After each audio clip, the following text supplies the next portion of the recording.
Eh bien justement, effectivement, c'est une bonne question. En fait, on est confronté aux changements globaux, aux changements climatiques. La forêt n'y échappe évidemment pas. Certaines essences sont plus sensibles que d'autres.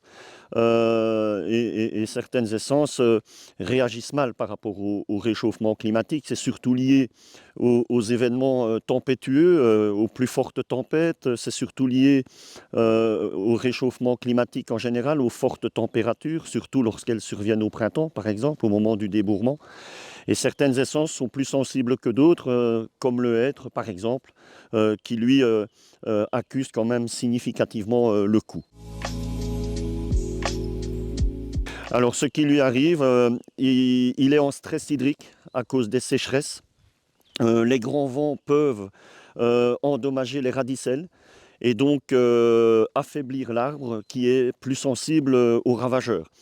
Alors, il y a des ravageurs qui vont profiter de l'affaiblissement de l'arbre qui, en temps normal, résisterait en général à ces ravageurs-là.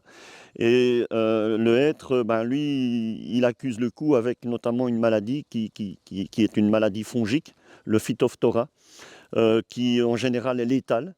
Les hêtres en meurent. C'est lié justement à ces problèmes de sécheresse successives liés au réchauffement climatique et donc qui affaiblissent assez bien cette essence-là. Donc en fait, le hêtre qui est là, enfin ce qu'il en reste en tout cas, c'est une quille, a été atteint par du Phytophthora. Et donc son écorce, c'est un champignon qui va empêcher au niveau de l'écorce la sève de circuler. Et donc d'autres champignons vont venir s'installer par la suite, comme les ganodermes. Le hêtre, comme celui-ci d'ailleurs, est tout proche de mourir.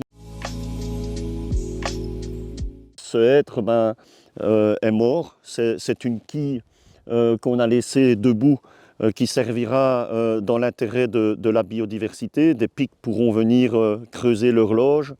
Des insectes saproxylophages vont se nourrir du bois et constituer aussi de la nourriture pour d'autres oiseaux comme les pics aussi.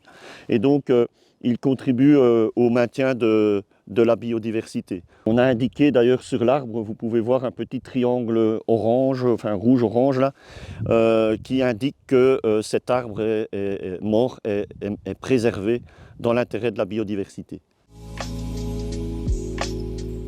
En fait, il faut continuer comment vais-je dire, à éduquer le hêtre en forêt, mais il faut être vigilant à la station.